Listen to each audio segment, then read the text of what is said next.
The alarm tore through the ship before I even opened my eyes. Red light spilled across the workshop walls, pulsing like a heartbeat gone wrong.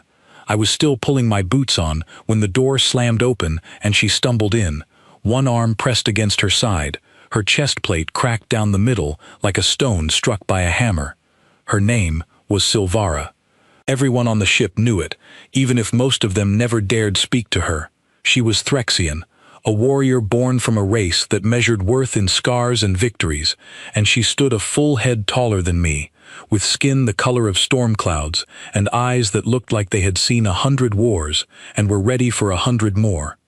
Right now, though, those eyes were tight with pain she refused to show. "Fix it," she said. No greeting, no explanation, just those 2 words, sharp as a blade. I did not waste time asking questions. I grabbed my tools and knelt beside her, my hands already moving across the broken plating before my brain had fully caught up.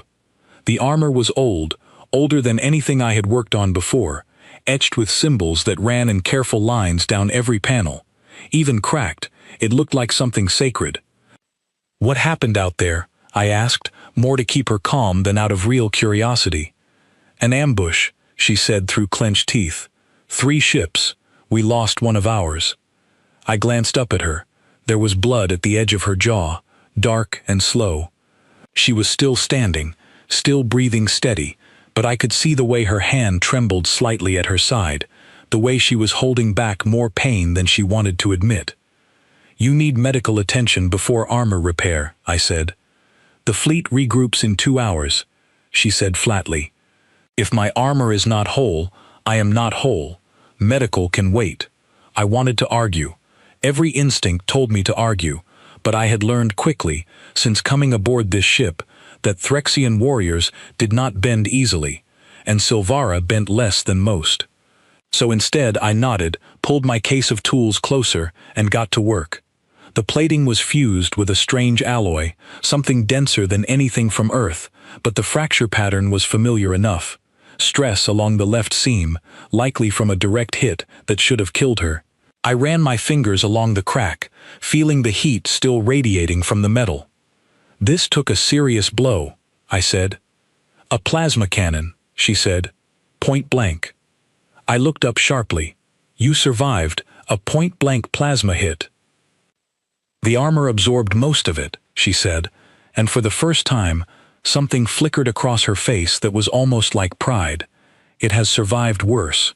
It belonged to my mother before me, and to her mother before that."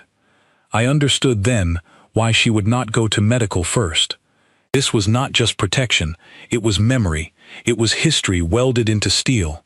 I worked fast, stripping away the outer shell to expose the inner framework. My hands moved on instinct, cutting away broken sections, measuring replacement plates from the emergency stock we kept for hull repairs. It was not a perfect match, human alloy grafted onto alien metal, but it would hold if I did it right. "You are quiet," she said, watching me from where she sat on the workbench, her legs swinging slightly, despite the tension in the room. "I'm concentrating," I said. "Human hands move strange," she said. "Quick, nervous, like small animals.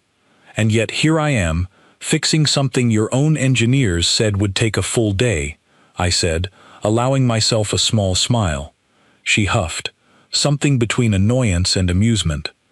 "Do not grow proud, technician. Pride before skill is the mark of a fool." "Noted," I said, and kept working. The ship trembled again, a distant shudder that ran through the floor and up into my knees. Somewhere above us, the fleet was preparing defenses. I could hear the low hum of engines powering up, the distant clatter of crew moving through corridors, voices sharp with urgency.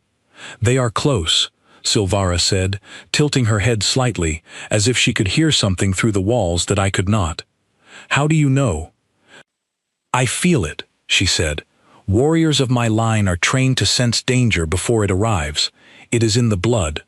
I did not know if that was true, or if it was simply years of combat experience, sharpening her instincts into something that felt supernatural.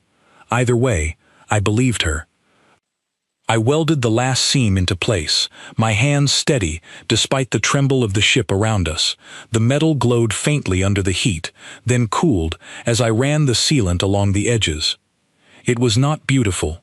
It was not the elegant, symbol-covered plating she had worn before. But it was strong. "Try moving your arm," I said. She rolled her shoulder, testing the new joint I had reinforced. Her face was unreadable for a moment, calculating, judging. Then she flexed her fingers into a fist and nodded once. "It holds," she said. "Of course it holds," I said. "I don't do sloppy work." "We shall see," she said, though there was something almost warm in the way she said it. Before I could respond, the ship's speakers crackled to life, the captain's voice cutting through every corridor at once. "All combat personnel to launch bay. Enemy vessels entering firing range. This is not a drill." Silvara stood immediately, testing her weight on the newly repaired plating. She winced slightly, but did not stumble. "Thank you, technician," she said, already moving toward the door. "Wait," I said, grabbing a strap of emergency sealant and pressing it into her hand. "If the seam opens mid-battle, use this. It will hold for a few minutes, enough to get you back here." She looked down at the small metal tube in her palm, then up at me, something unreadable passing behind her eyes. "You worry for my safety," she said. It was not quite a question. "I worry about wasted work," I said, though even as I said it, I knew it was not entirely true. She almost smiled. Almost. Then she turned and disappeared through the door, her footsteps heavy and fast down the corridor, the sound of her new armor plates clanking with a rhythm that did not quite match the old ones. I stood there for a moment, my hands still trembling slightly from the adrenaline, staring at the empty doorway. The ship shuddered again, harder this time. Red light flashed twice, then settled into a steady pulse. Somewhere beyond the hull, the enemy ships were closing in, and somewhere among the launch bays, Silvara was preparing to fly straight into danger, wearing armor I had rebuilt with my own hands in less than an hour. I told myself it was simply professional pride, the desire to see my work perform under pressure. But as I gathered my tools and made my way toward the monitoring deck, I could not shake the tight knot forming in my chest, a feeling I did not yet have a name for. The workshop door slid shut behind me, and I stepped into a corridor filled with tension, every crew member moving with purpose, every face carved from the same worry. This was not my first battle aboard this ship, but it was the first time I found myself thinking of one warrior specifically, wondering if the plating I had welded together would be enough to bring her home. I reached the monitoring deck just as the first enemy ship appeared on the main screen, a jagged shape cutting through the dark, weapons already charging. The room was filled with quiet, focused chatter, officers calling out coordinates, engineers monitoring shield levels, pilots strapping into their crafts. Somewhere out there, Silvara was climbing into her fighter, her repaired armor sealed tight around her, carrying pieces of my work into battle. I found a spot near the back of the room, arms crossed, eyes fixed on the screen, and waited. The enemy ships opened fire. The battle lasted 11 minutes. I counted every one of them, standing at the back of the monitoring deck, with my arms crossed so tight my fingers ached. The enemy ships circled our fleet like hunting animals, firing in bursts, testing our defenses before committing to a full assault. Our fighters scattered into formation, small bright shapes against the dark, and somewhere among them was Silvara. I watched her ship on the display, a single blip labeled with her call sign, weaving between incoming fire with a precision that made my chest tighten. Twice her shields flared red, warning of a direct hit, and twice she pulled away just in time. By the 10th minute, the enemy ships broke formation and retreated, unwilling to lose more vessels to our defenses. The fleet had held. When Silvara returned to the workshop 3 hours later, she was limping slightly, the seam I had reinforced holding firm despite the strain. She dropped onto the workbench without a word, breathing hard. Sweat and grime streaked across her face. "The seal held," she said, more to herself than to me. I told you it would, I said, already reaching for my tools. You did, she admitted. I did not expect it to. Over the following nights, this became something of a routine. Her armor took damage in training exercises, in skirmishes, in the simple wear of a warrior who never seemed to rest, and each time she brought it to me, rather than to her own people's smiths. At first I assumed it was practicality, since my repairs held up under pressure, but as the nights passed, I began to notice small things that practicality alone could not explain. She started arriving, even when the armor needed no repair at all, claiming some minor flaw that, upon inspection, did not exist. She would sit on the workbench and watch me work on other projects, asking questions about human tools, about the strange contraptions I kept scattered across my desk, about the tiny mechanical toys I built in my spare time to keep my hands steady. "Why do you build things that serve no purpose?" she asked one evening, turning over a small wind-up figure I had made from spare parts. "They serve a purpose," I said. "They keep my hands busy and my mind calm." "Warriors do not need calm," she said. "We need focus." "And how do you find focus?" I asked. She considered this for a long moment, turning the little figure over in her large hands with surprising gentleness. "Meditation, discipline, the weight of duty." "Sounds exhausting," I said. "It is necessary," she said, though there was something almost wistful in her voice, as if she were not entirely convinced by her own words. One evening, while reinforcing a joint near her shoulder plate, I asked about the etchings that ran along the edges of her armor. She went quiet for a moment, her fingers tracing the lines almost without realizing it. "Each mark represents a battle survived by my bloodline," she said. "This one, my mother's first command. This one, my grandmother's final stand against a rival house. This one," she said, touching a smaller mark near the collar, "my own first battle, at an age your people would consider a child." "That's a lot of history to carry into every fight," I said. "It is a reminder," she said, "that I do not fight only for myself. I fight for every warrior whose blood runs through this armor." I found myself staring at the etchings differently after that, no longer just patterns in metal, but a language of memory, each scratch and groove a story I could not fully read, but somehow respected all the same. It was during one of these late repairs that things nearly went wrong. I was testing the tensile strength of a newly forged joint, applying pressure with a hydraulic clamp to make sure it would hold under combat stress. The clamp slipped, and a sharp edge of metal caught my forearm, slicing through my sleeve and into skin. I hissed, pulling back instinctively, blood already welling along the cut. Before I could even reach for a cloth, Silvara was beside me, her hand closing gently around my wrist, her eyes scanning the wound with an intensity that startled me. "You are injured," she said, her voice tighter than I expected.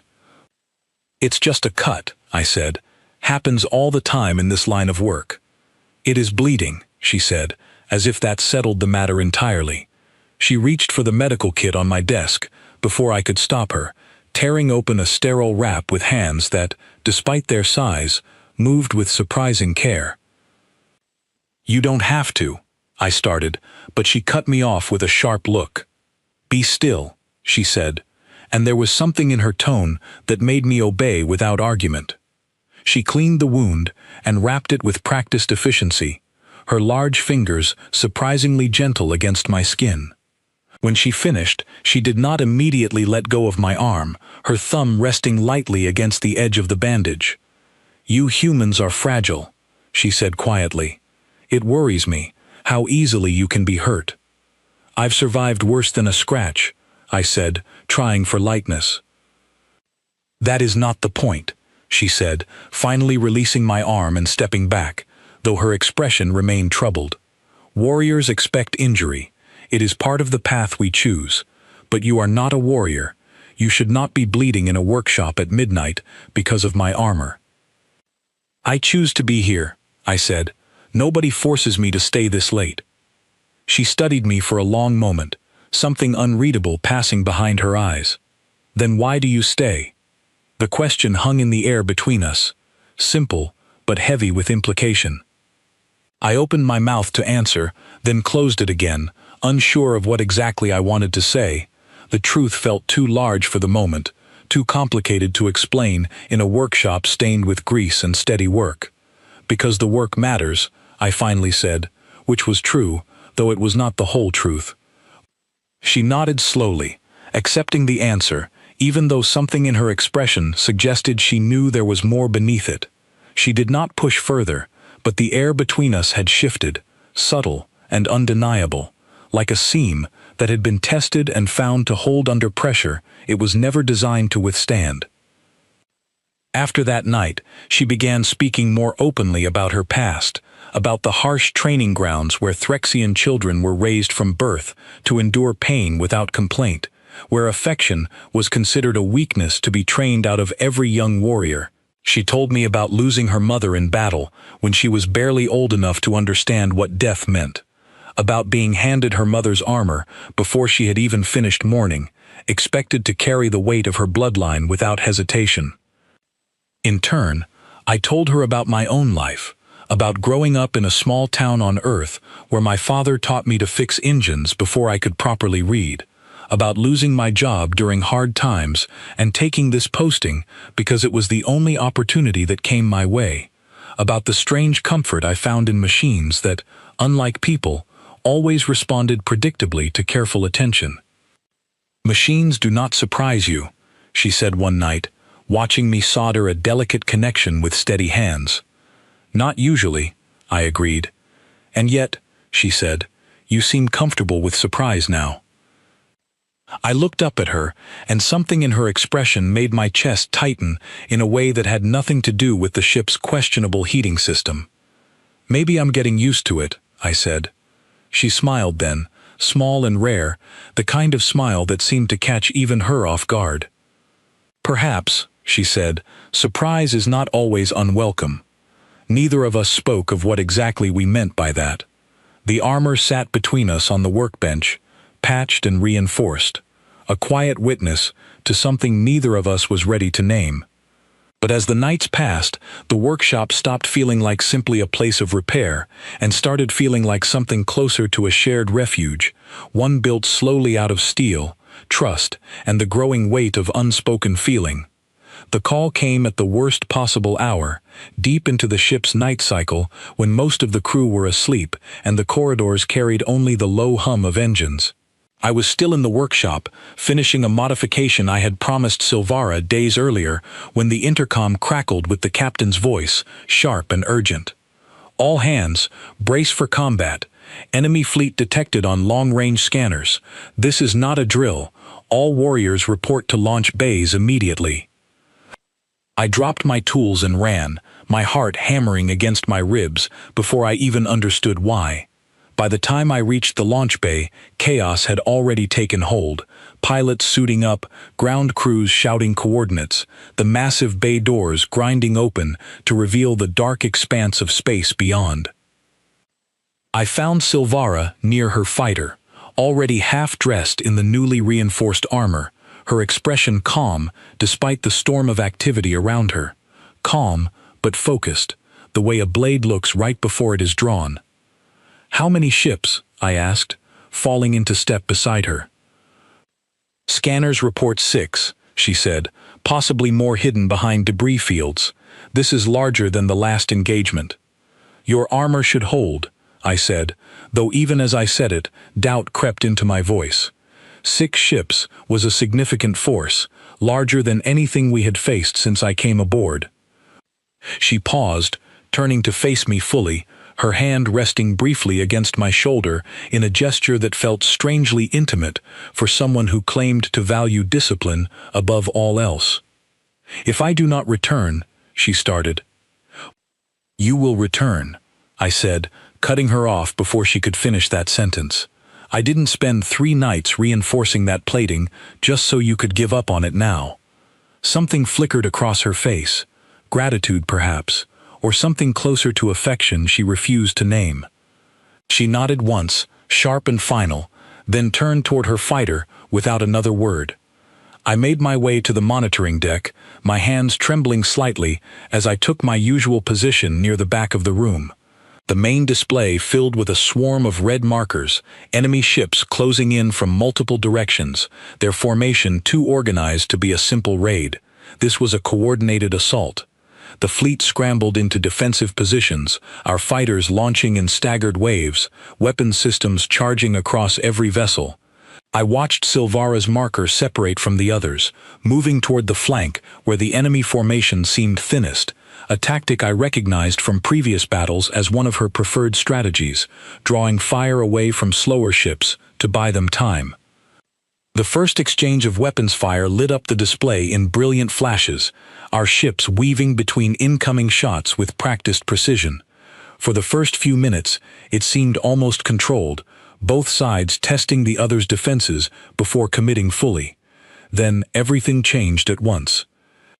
3 enemy ships broke from the main formation and converged on Silvara's position, their weapons locking onto her fighter with clear intent. I watched, frozen, as she banked hard to avoid the first volley, her shields flaring bright with the strain of a near miss.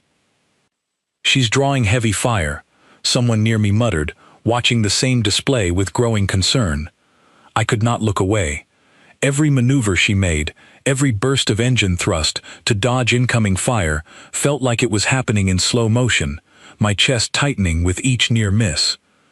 The enemy ships pressed harder, coordinating their attacks with unsettling precision, clearly recognizing her as a priority target.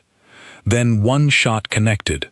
Her shields flared bright red across the display, a warning klaxon sounding through the monitoring deck as her ship's status indicators flickered. I gripped the edge of the console so hard my knuckles turned white, watching her fighter spin momentarily before stabilizing. "Shields at 40%, the tactical officer called out.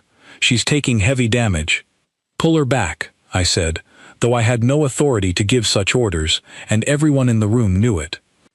The captain, standing near the main display, did not look back at me, her focus entirely on the unfolding battle. "She knows her limits," the captain said, though her voice carried an edge of worry that mirrored my own. Silvara's fighter dove sharply, breaking away from the 3 ships pursuing her, weaving through a debris field left over from an earlier explosion. It was a dangerous maneuver, one that could easily result in a collision, but it seemed to work, the enemy ships forced to slow their pursuit to avoid the scattered wreckage. For a moment, it looked as though she had bought herself the breathing room she needed. Then, a 4th enemy ship emerged from behind a large piece of debris, weapons already charged, catching her fighter in a position with no room to maneuver. The shot connected directly with her hull. The display flickered, warning indicators flashing violently before stabilizing into something worse, her shields fully depleted, her fighter's structural integrity dropping into dangerous territory. I felt my stomach drop, a cold dread spreading through my chest as I watched her ship struggle to maintain altitude. "She's losing power," the tactical officer said, his voice tight with tension. "Hull integrity at 60% and falling." I could not breathe. Every second felt impossibly long, the room around me fading into background noise as I stared at that single flickering marker on the display, willing it to hold together, willing her to find a way through this. Then something remarkable happened. Her fighter's emergency systems engaged, a secondary shield generator activating, one I recognized instantly because I had installed it myself during the last repair. A redundant system built from spare parts I had scavenged from the ship's storage, something her own people's engineers had dismissed as unnecessary weight. The shield flared to life, absorbing the worst of the follow-up attacks, buying her precious seconds to stabilize her ship and return fire. One shot found its mark, striking the enemy fighter that had cornered her, sending it spiraling away in a burst of light before the display marked it as destroyed. "Structural integrity holding at 55%, the tactical officer called out, relief evident in his voice. "She's stabilizing." I let out a breath I had not realized I was holding, my hands shaking against the edge of the console. The backup system had worked. The redundant shield generator I had installed against her own engineer's recommendations had saved her life in a moment where the original design would have failed completely. The battle continued for several more tense minutes, our fleet gradually gaining the advantage as reinforcements arrived from a nearby station, forcing the remaining enemy ships into retreat. By the time the last hostile marker disappeared from the display, the entire monitoring deck erupted into quiet, exhausted relief, officers exchanging tired nods, the tension of the past 20 minutes finally beginning to ease. I did not wait for official reports. I made my way immediately to the launch bay, pushing past returning crew members, my heart still racing from everything I had just witnessed. When Silvara's fighter finally touched down, the docking clamps hissing as they secured the damaged craft, I was already there waiting. The cockpit opened slowly, steam venting from damaged systems, and she climbed out with visible effort, her armor scorched and dented, but intact, holding together exactly as I had built it to. She looked exhausted, her usual composed expression replaced with something rawer, something closer to relief mixed with lingering adrenaline. I did not think before moving toward her, my hands checking instinctively for injury, even though I had no medical training beyond basic first aid. She caught my wrists gently, stopping my frantic inspection, her eyes meeting mine with an intensity that made my breath catch. "I am unharmed," she said quietly. "Your work held." "You scared me," I admitted, the words slipping out before I could stop them. "I watched that shot hit you, and I thought—" I could not finish the sentence. She studied my face for a long moment, something shifting behind her eyes, softer than anything I had seen from her before. "The backup shield," she said, "the one you installed against my engineer's advice." "It seemed like a good idea at the time," I said, trying for lightness even though my voice still trembled slightly. "It saved my life," she said simply. Again. We stood there in the launch bay, surrounded by returning ground crews and the distant sound of damage control teams already beginning repairs on other fighters, and neither of us moved to step away from the other. Her hands remained around my wrists, and mine rested lightly against her forearms, and for a long moment, nothing else in the world seemed to matter beyond the simple fact that she had returned, whole and breathing, exactly as I had needed her to be.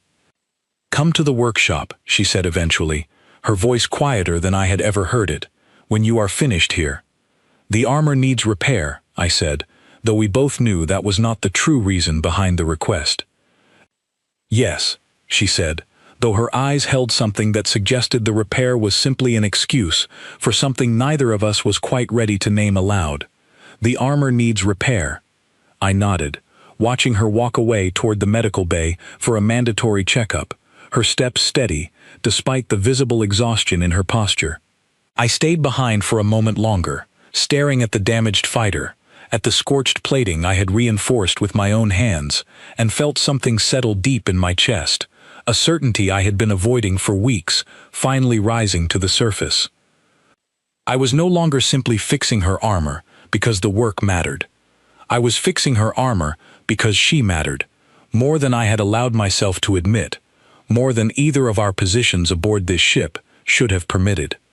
And as I made my way back toward the workshop to prepare for her arrival, I understood that tonight, something between us was finally going to change. She arrived at the workshop nearly an hour later, freshly cleared by medical, wearing a simple training garment instead of her armor, which she carried folded over one arm like something precious. It was the first time I had seen her without the plating in weeks, and something about her looked different, lighter somehow, though the exhaustion of the battle still lingered around her eyes. I had spent the hour trying to steady myself, rehearsing words that felt clumsy the moment I tried to arrange them into sentences.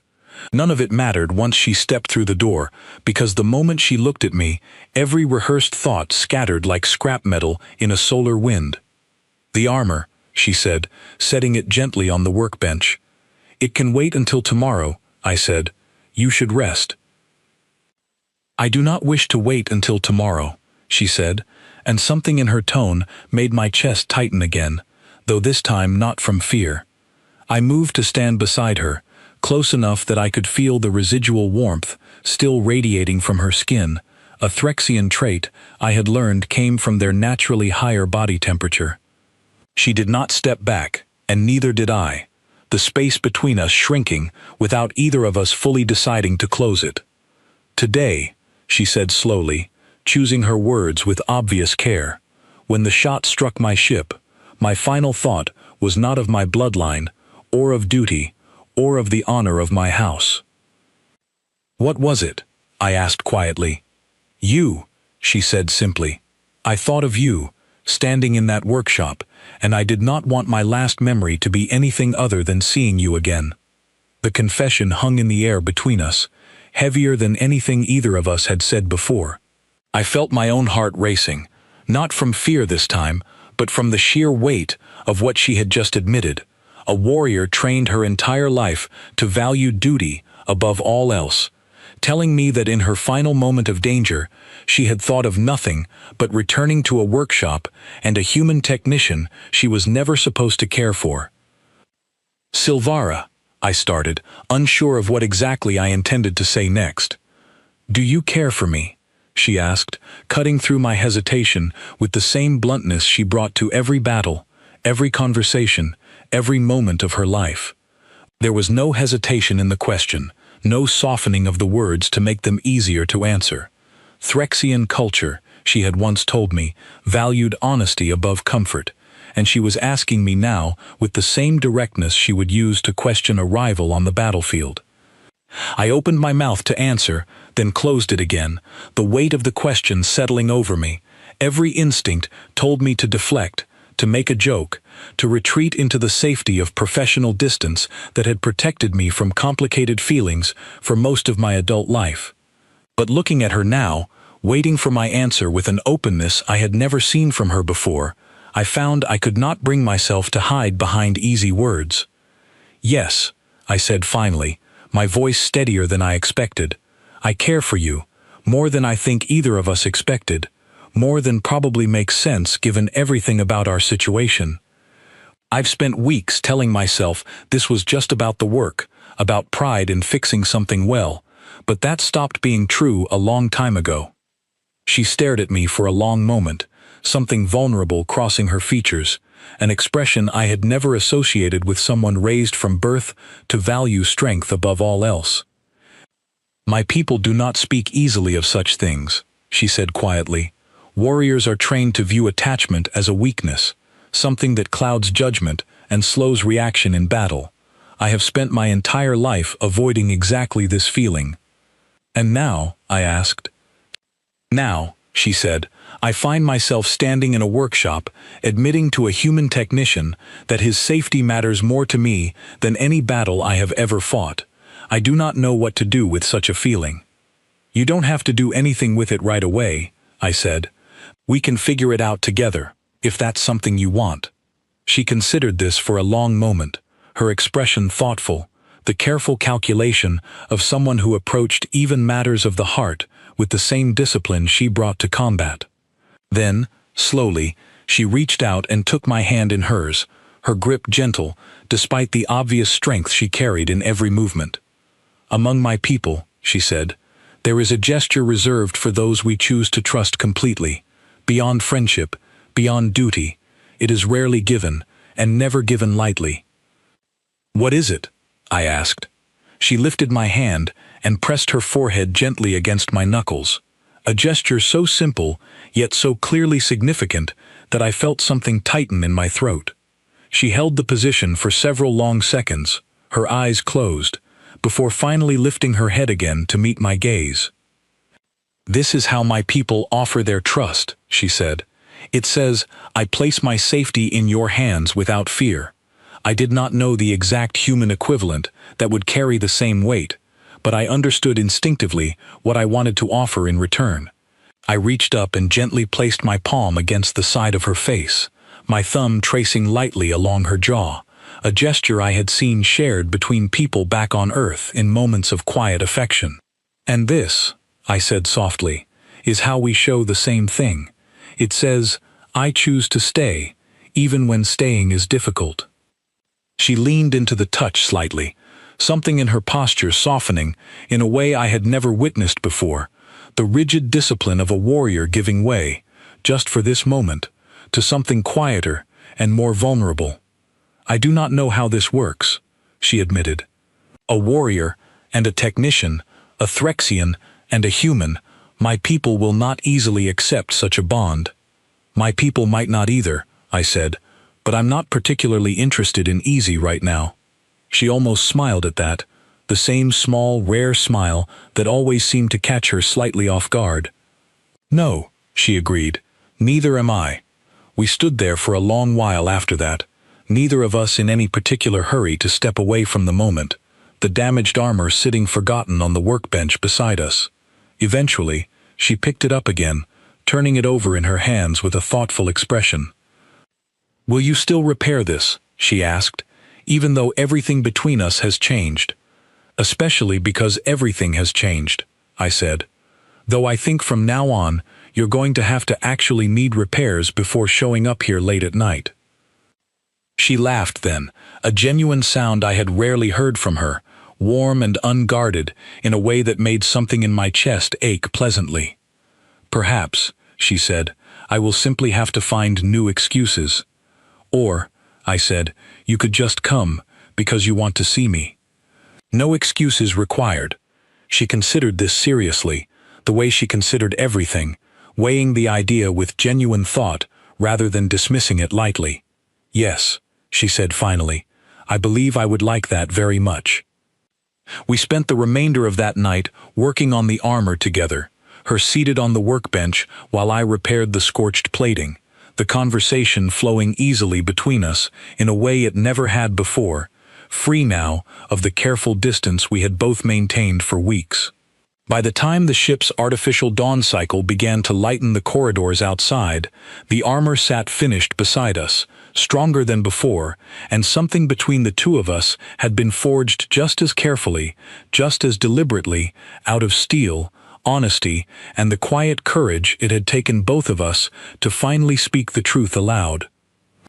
Neither of us knew yet what challenges waited ahead, how her people would react to a bond so far outside their traditions, or how the coalition fleet might view a warrior and technician choosing each other over the careful boundaries of duty and species. But for the first time in longer than I could remember, I found I was not afraid of what came next. Word travels fast on a ship as small as ours, and within days, most of the crew had noticed the shift between Silvara and me. The way she now sought me out, even without an excuse of damaged armor. The way I found myself saving small tokens from my workbench to give her. Things that meant nothing to most people, but seemed to delight her endlessly. Most of the human crew simply smiled knowingly and said nothing, but among the Threxian warriors aboard, the reaction was far less gentle. It came to a head one afternoon when I was delivering a set of repaired training blades to the sparring deck, only to find Silvara standing opposite another Threxian warrior, a broad-shouldered fighter named Doric, whose reputation for both skill and arrogance preceded him throughout the fleet. He stood with his arms crossed, his expression carrying the particular disdain reserved for something he considered beneath his notice. "You dishonor your bloodline," he was saying as I approached, his voice carrying easily across the training deck. "Choosing a soft, fragile creature over the warriors of your own kind, your mother would be ashamed." "Do not speak of my mother," Silvara said, her voice dangerously calm, the kind of calm that preceded real anger. "I speak only truth," Doric continued, apparently unaware or uncaring of the warning in her tone. "You were the finest warrior of your generation, and now you waste your affection on a technician who cannot even lift a proper blade. It is an embarrassment to everything your bloodline represents." I set down the training blades carefully, unwilling to interrupt, but equally unwilling to simply walk away while this continued. Silvara noticed my presence immediately, something in her posture shifting, though whether from embarrassment or protectiveness, I could not immediately tell. "My choices are my own," she said firmly, "and they require no justification to you or anyone else." "The elders will not agree," Doric said. "When this reaches the homeworld, you will be called before the council. Such bonds are forbidden for warriors of noble blood. Then I will answer to the council myself, Silvara said, and they can judge my choices based on my actions, not on your jealous accusations. Doric's expression darkened at that, clearly stung by the accusation, though he did not deny it outright. Jealous, he repeated. I offered you a proper match, warrior to warrior, and you chose this instead. I chose someone who sees me as more than a bloodline or a weapon, Silvara said, her voice carrying a conviction that made something in my chest swell with quiet pride. If you cannot understand that, the failing is yours, not mine. The tension between them stretched taut, the training deck falling silent as other crew members paused to watch the confrontation unfold. Finally, Doric's gaze shifted to me, sizing me up with obvious contempt. A challenge then, he said. If this technician truly matters to you, let him prove his worth in the training ring, or does he lack even that much courage? I felt my stomach drop slightly, aware that I stood no real chance against a trained Threxian warrior in any physical contest. But before I could respond, Silvara stepped forward, placing herself firmly between us. He owes you nothing, she said. If you wish to prove something, challenge me directly. Leave him out of your wounded pride. Very well, Doric said, a slow, confident smile spreading across his features. A formal duel. Then, tomorrow, at the training grounds. If you win, I will trouble you no further. If I win, you will reconsider this foolish attachment. Agreed, Silvara said without hesitation, though I could see the tightness in her jaw that suggested this was not a fight she took lightly. That night, back in the workshop, I worked without rest, reinforcing every seam of her armor with everything I had learned over the past months, every technique I had developed through countless late nights of repair and experimentation. Silvara watched, her expression thoughtful, occasionally offering guidance on which weaknesses her opponent was likely to target.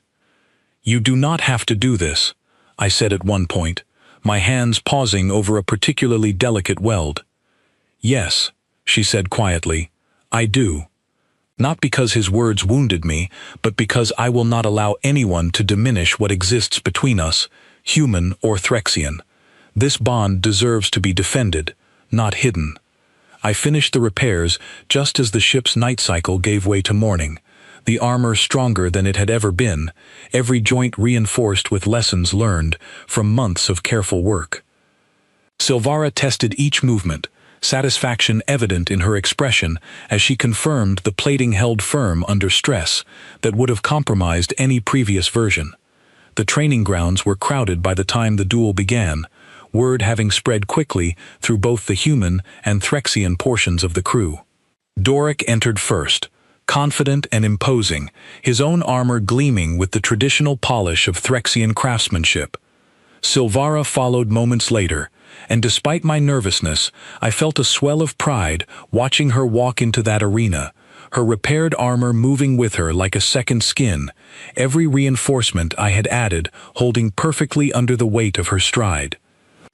The duel began without ceremony, both warriors circling each other with the careful patience of skilled fighters assessing their opponent. Doric struck first, a powerful blow aimed at her shoulder plate, the exact joint that had failed during the earlier plasma strike months ago. This time, the reinforced plating absorbed the impact completely, barely shifting under the force. A surprise flickered across Doric's expression, quickly replaced by renewed aggression as he pressed his attack, striking again and again at points he clearly expected to be weaknesses. Each blow landed against armor that held firm, the countless nights of careful repair proving stronger than his traditional training had prepared him for. Silvara, meanwhile, fought with a patience and precision that spoke of complete confidence in her equipment, conserving her energy while Doric grew increasingly frustrated by his inability to find an opening. When she finally counterattacked, it was swift and decisive, a series of strikes that drove him backward across the training ground, ending with her blade resting lightly against his throat, close enough to demonstrate victory without causing harm. Silence fell across the training grounds as the significance of the moment settled over the crowd. Doric lowered his weapon slowly, his expression a complex mixture of disbelief and grudging respect. "The armor," he said finally. "It should have failed. Every weakness I targeted was reinforced by someone who understood it better than any traditional smith," Silvara said, stepping back and lowering her own blade.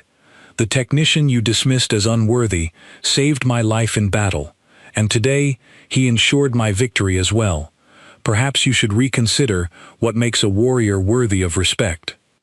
Doric said nothing for a long moment, then bowed his head slightly, a gesture of acknowledgement I had learned carried significant weight among Threxian warriors.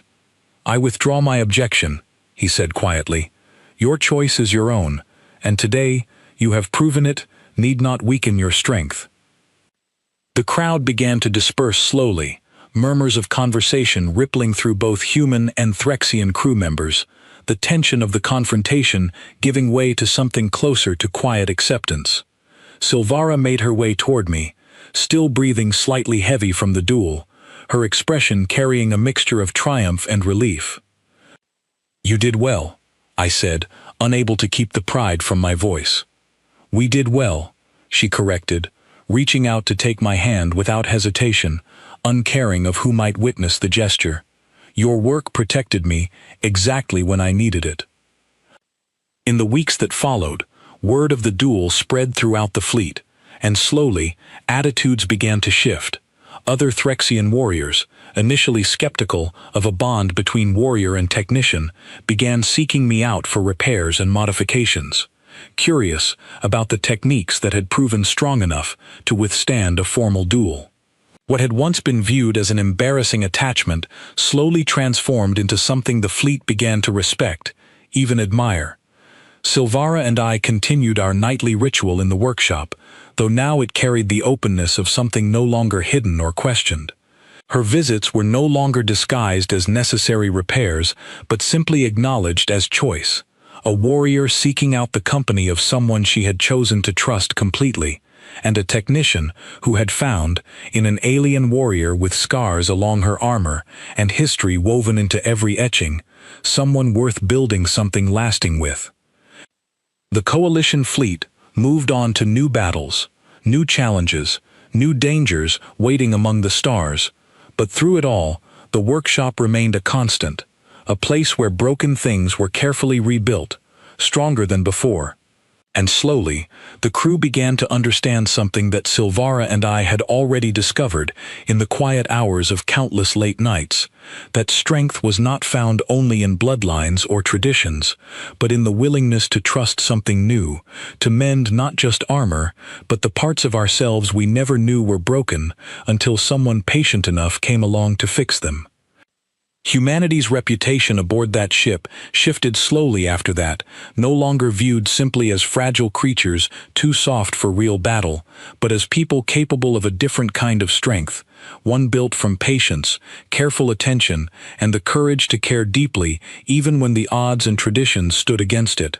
And every time Silvara walked into my workshop, armor gleaming under the lights, eyes finding mine across the room, I understood that whatever came next, whatever battles waited among the stars, we would face them together, stronger for having built something worth defending.